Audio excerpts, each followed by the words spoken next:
Gusto ko na siya. Kanina ba ako nandun sa bata? Kasi kanina tumating siya ng mga motor outfit eh. Nakabiker natin. Ay, ito, kamusta yung naman natin si Coach Pablo? Uy, Coach Pablo!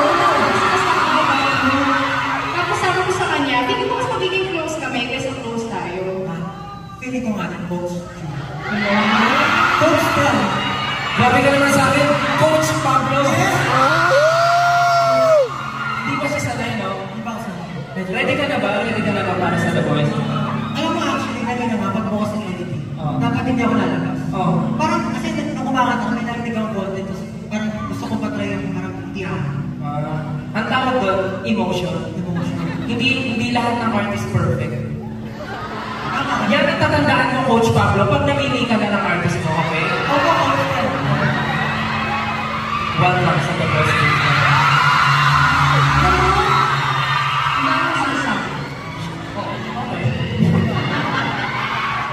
Alam mo, feeling ko naghahanap ka lang ng kakampi. Masaya ka kasi merong Pablo, pagtutulungan niyo ako. Ano?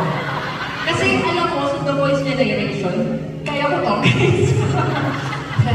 Sa The Voice Generations kasi, si style ko palaging yung parang, siya naman yung laging, basta, hindi ko ma-explain. Kaya sa The Voice Kids, babawi kami. Kasama namin si Coach Pam. Pagtutulungan niyo ako. Oo. Sige, tingnan natin kung kaya niyo ako. Lalabanan mo ba ako? Sige!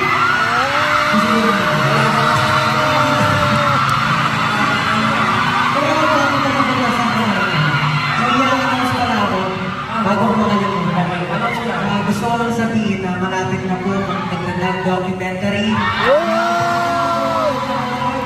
Yes, ang tama yung sinabi ni Pablo dahil ang pagtatag documentary. Mapapanood niyo po starting August 28 and tickets are now on sale sa mga cinemas nationwide. Malupit talaga kasi, nakita ko kahapon parang, wala.